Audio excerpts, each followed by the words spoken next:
হর হর মহাদেব, জয় জয় শ্রী রাধে, জয় শ্রীকৃষ্ণ। আজকে দেখে নেব যে আত্মীয়দের কোন কুপরামর্শের জন্য আপনার সম্পর্কে ভাঙন, আপনারা আলাদা হয়ে গেলেন। সকল ধর্মের মানুষ দেখুন, সকল বর্ণের মানুষ দেখুন, সকল রাশির মানুষ দেখুন, সেম জেন্ডারে থাকা মানুষ দেখুন, উইডো, এক্সট্রা ম্যারিটাল অ্যাফেয়ার, সবার জন্য এই reading. Personal reading and personal remedy is not free, এটা মাথায় রাখবেন। আর 1176 হর হর মহাদেব, শিব কালী দুর্গা আল্লাহ ক্লেম করতে কেউ কিন্তু ভুলবেন না, ক্লেমটা হচ্ছে মাস্ট। ওকে, আর একটা কথা কি, এই রিডিং কিন্তু জেনারেল প্ল্যাটফর্মে বানানো, তাই সবার সঙ্গে সবটুকু রেজোনেট নাও করতে পারে, তাই যার সঙ্গে যতটুকু মিলবে ততটুকু নেবেন, বাদ বাকিটা লেট গো করে দেবেন। আচ্ছা, বাংলাদেশ থেকে একটা ভাইয়ের কমেন্ট পড়লাম আজকে সকালেই, যে দিদিভাই শুধু কি হাজব্যান্ড ওয়াইফই শুধু শত্রু হতে পারে, শাশুড়ি শ্বশুরই কি শত্রু হতে পারে, ভাই পিসি এরা কি শত্রু হতে পারে না? অবশ্যই। এই রিডিংটা যখন দেখবেন, আপনার যিনি শত্রু, আপনার যিনি মিত্র, যেমন যেমন রিডিং আসবে সেই সময় সেই মানুষটাকে আপনি বসাবেন, বসিয়ে আপনি দেখার চেষ্টা করবেন, অবশ্যই মিলবে। আর যতটুকু মিলবে না ছেড়ে দেবেন, অন্যের সঙ্গে ঠিক না ঠিক মিলে যাবেই যাবে। ওকে, চলুন দেখি আত্মীয়দের কোন কুপরামর্শ আপনার সম্পর্কের ভাঙন ধরিয়ে দিল। চলুন ঝটপট ঝটপট দেখে নিই। আত্মীয়দের পরচর্চা, পরনিন্দা, দ্য রেবেল কার্ড। ওকে, আত্মীয়দের পরচর্চা, আপনাকে নিয়ে আপনি যখনই সুযোগ মানে পেয়েছে, আপনার শাশুড়ি, আপনার মানে কি বলবো, হাজব্যান্ড, আপনার ওয়াইফ, আপনার গার্লফ্রেন্ড, এরকম যে সমস্ত রিলেশনশিপে দেখবেন আর কি, সেই আত্মীয় স্বজন আপনাকে নিয়ে না নিন্দেমন্দ শুরু করে দিয়েছে। অ্যাকচুয়ালি এই নিন্দেমন্দটা তখনই শুরু হয় যখনই কেউ কারো প্রতি জেলাস ফিল করে, কেউ কারো প্রতি হিংসা করে। আপনি যখন উন্নতির চরম শিখরে পৌঁছে যাবেন না, ভালো থাকবেন, ভালো খাবেন, তখনই মানুষ আপনার পিছনে কাঠি করতে আসবে। আর যখন আপনি দুঃখে কষ্টে জর্জরিত হয়ে থাকবেন, তখন দেখবেন আপনি কাউকেই পাশে পাবেনও না, আর সমালোচনাও হবে না, কারণ আপনি তো অটোমেটিক্যালি কষ্টেই রয়েছেন, তো আপনাকে নিয়ে আর কে সমালোচনা করবে। তো কোনো ওয়াইফের ক্ষেত্রে, কোনো হাজব্যান্ড, যে কোনো রিলেশনশিপেই দেখতে পারেন, বা ভালো কারো জামাই হতে চলেছে, বা ভালো কারো বৌমা হয়েছে, এই যে ভালোটা হয়েছে, সেই ভালোটা আত্মীয় স্বজনরা মেনে নিতে পারেনি। ওকে, হয়তো আপনি খুব ভালো ফ্যামিলির মেয়েকে বিয়ে করেছেন, বা খুব ভালো ফ্যামিলির ছেলেকে বিয়ে করেছেন, সেইটা আত্মীয়দের এতটুকুর জন্য সহ্য হয়নি। তাই আপনার পরিবারে হতে পারে আপনার শাশুড়ি, আপনার শ্বশুর, আপনার আরও আনুষঙ্গিক যেসব মানুষজন রয়েছে, তাদের কানে আপনাকে নিয়ে বীজ ঢেলেছে এবং নেগেটিভ কথাবার্তাগুলো তারা শুরু করে দিয়েছে। আর আত্মীয়র সঙ্গে যেহেতু সম্পর্কটা অনেক দিনের থাকে না, একটা বাড়িতে নতুন বৌমা হয়ে এলে, নতুন জামাই হয়ে এলে, নতুন গার্লফ্রেন্ড, নতুন বয়ফ্রেন্ড যখন বাড়িতে প্রকাশ করা হয়, ওকে আমি বিয়ে করব, মা আমি ওই ছেলেটাকে বিয়ে করতে চাই, মা আমি ওই মেয়েটাকে বিয়ে করতে চাই, তখন সেই মানুষটা তো কিছু দিনের সম্পর্ক, কিন্তু একটা ছেলেই বলুন, একটা মেয়েই বলুন, যখন বিয়ে করে না, তখন খুব আকৃষ্টভাবে হৃদয় দিয়ে সেই সংসারটাকে না জড়িয়ে রাখতে চায়। কিন্তু ওই ফ্যামিলির শাশুড়ি, শ্বশুর, ননদ, দেওর, ভাসুররা কি করে, যে না তুমি তো নতুন এসেছো, তুমি কি বোঝো, তুমি আমাদের মায়াটা বুঝলে না। কিন্তু প্রত্যেকটা ছেলে বা প্রত্যেকটা মেয়ে প্রচুর পরিমাণে সেই সংসারটাকে নিজের সঙ্গে সঙ্গে মনে করে নেয়, কিন্তু সেই সংসারের মানুষজন কিন্তু সেই নতুন অতিথিকে কিন্তু, যে পরিবারের নতুন সদস্য, অতিথি বলতে পরিবারের নতুন সদস্য, তাকে কিন্তু সেই জায়গাটা দিতে পারে না। এবং আপনার যে সুখ, আপনি খুব ভালো লাইফস্টাইল লিড করেন, ওকে, কোনো ছেলের ক্ষেত্রে হতে পারে, কোনো মেয়ের ক্ষেত্রে হতে পারে, আপনার যেই অ্যাবান্ডেন্স, আপনার পরিবারের যে ব্যাকগ্রাউন্ড, ব্যাক সাপোর্ট, আপনার যে ফ্যামিলি ব্যাকগ্রাউন্ড যেটা বিশাল হাই লেভেলের, সেটাই আত্মীয়দের হিংসার মূল কারণ। এবং সেই হিংসার জন্যেই কিন্তু অনেকগুলো সোর্স লাগিয়েছে। ওকে, আপনার চারিদিকে না নজরবন্দি করেছে, আপনার নামে নিন্দেমন্দ করতে গেলে তো কিছু না কিছু ইনফরমেশান তো তাদের লাগবে।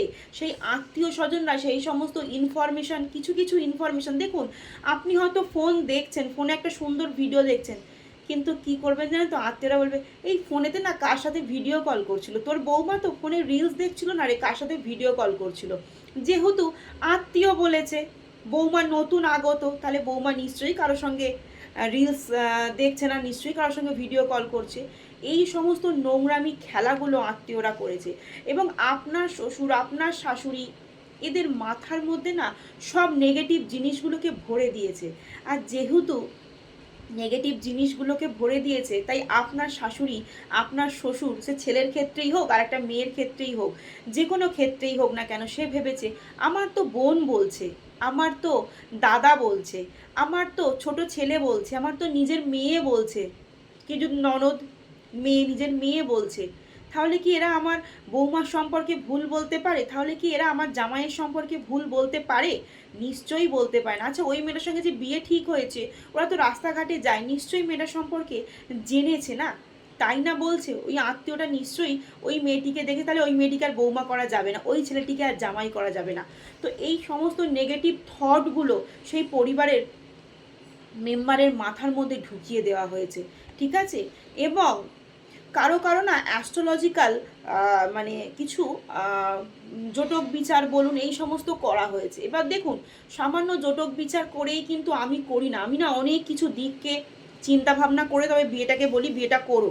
তো এখানে না বলেছে আগে মেলা, এই কর, কুষ্টি কর, ব্লাড টেস্ট কর, হ্যানা ত্যানা সব কর, কিন্তু দুটো মনের মিলটা না খুব বড় ইম্পর্টেন্ট। দেখেন যে মনের যেখানে মিল নেই সেখানে কোনোভাবেই মানসিক শান্তি পাওয়া যায় না।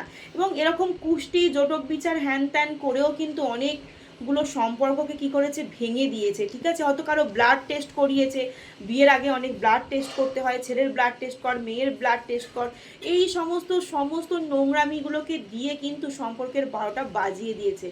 বর্তমানে আরও কি করেছে জানেন?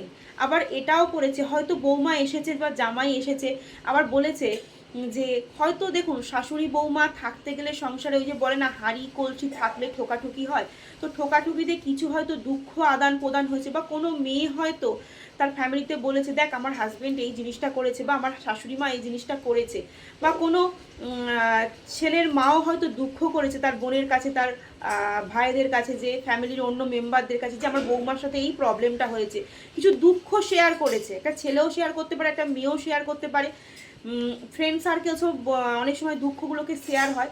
এই যে দুঃখটাকে শেয়ার করেছেন, সেইখানেই না আত্মীয়রা ফায়দা লুটে নিয়েছে, যে এই তো দুঃখ মানে এই ইমোশনাল হয়ে রয়েছে, এরপরেই না একে বিষটা ঢালা যাবে, এর কানে বিষটা ঢালা যাবে। এবং তখনই সেই আত্মীয় স্বজনরা বলেছে এই মহিলাকে নিয়ে ঘর করিস না, এই বৌমাকে বাড়ির থেকে তাড়া, এই জামাইকে নিয়ে আর সংসার করিস না, এই ছেলের সঙ্গে আর বিয়ে দিস না, এই মেয়ের সঙ্গে তোর ছেলের আর বিয়ে দিস না, এখান থেকে বেরিয়ে যা, ডিভোর্স নোটিশ পাঠা, ডিভোর্স নিয়ে নে, এখান থেকে আরও অনেক ভালো অপরচুনিটি পাবি। মাথার মধ্যে এই সমস্ত কূট বুদ্ধিগুলো আত্মীয় স্বজনরা ঢুকিয়ে দিয়েছে, ঠিক আছে?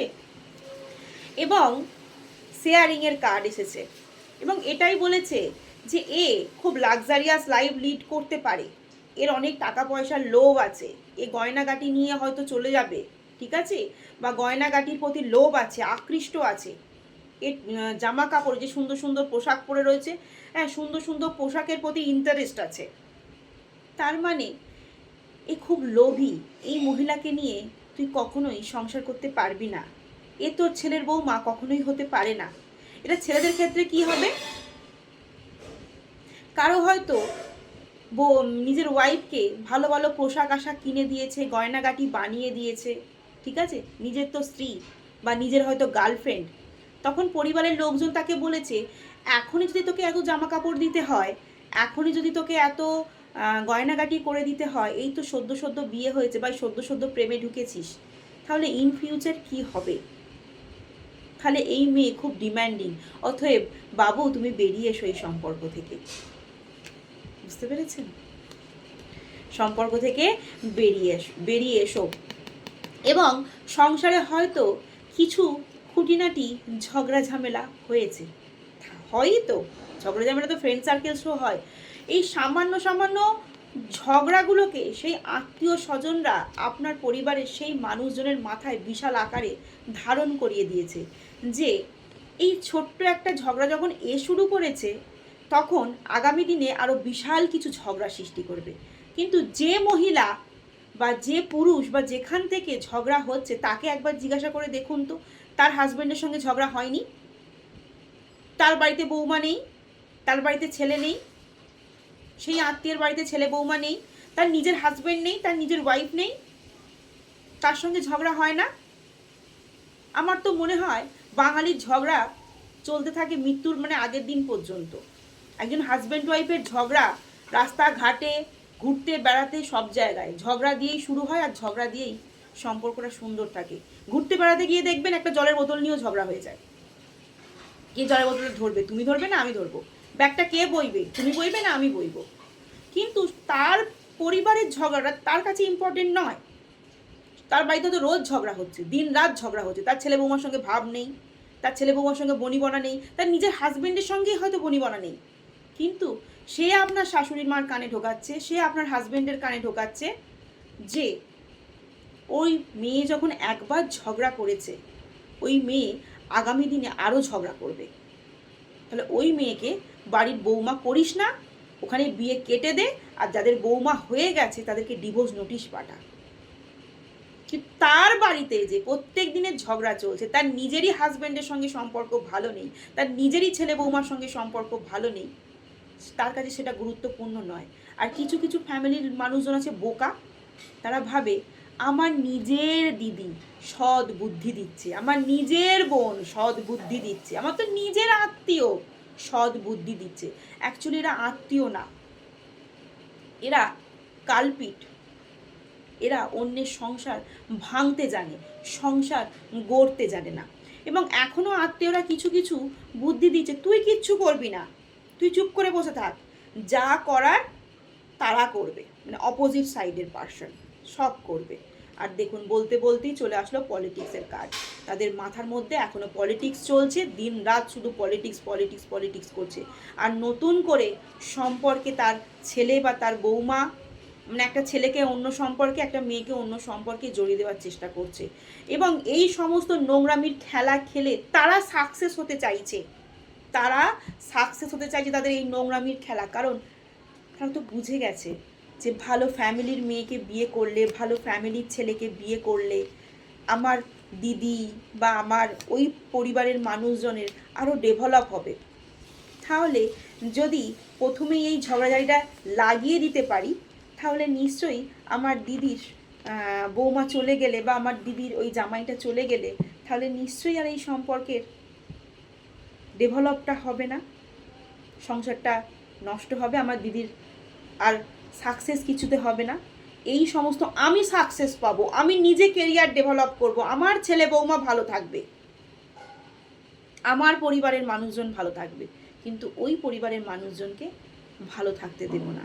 আর আপনারও শাশুড়িমা বোকা, আকাট মূর্খ যাকে বলে, অন্যের কথা শুনে তার নিজের ছেলে বৌমার সংসারটা সে ভেঙেছে, বা তার মেয়ের সংসারটা ভেঙেছে, জামাইয়ে হাতছাড়া করেছে, বা যে সংসারগুলো এখনও শুরু হয়নি, প্রেম সংক্রান্ত জায়গায় তাদের রয়েছে, সেই মেয়েকে বাদ দিয়ে রিজেক্ট করে একটা যাই তাই মেয়েকে নিয়ে চলে এসেছে, বা সেই ছেলেকে বাদ দিয়ে, ভালো জামাইকে বাদ দিয়ে, যে জামাই হবে তাকে বাদ দিয়ে একটা যাকে তাকে ধরে দিয়েছে। তাই আমি একটা কথা সবসময় সবাইকে বলবো, আত্মীয় স্বজন বন্ধু বান্ধব যখন যেটা যেখানে প্রয়োজন সেখানে থাক না, আত্মীয় আত্মীয়র মতো থাক, বন্ধু বন্ধুর মতো থাক, সবাই আত্মীয় স্বজন সবই ঠিক আছে, নিজের পরিবারের মানুষজন সব সময় ভেবে ফেলবেন না। আত্মীয়কে আত্মীয়র জায়গাটা রাখতে দিন, বন্ধুকে বন্ধুত্বের জায়গাটা রাখতে দিন, আর ছেলে বৌমা পরিবারের মানুষজনকে পরিবারের মেম্বারের মতোই থাকতে দিন।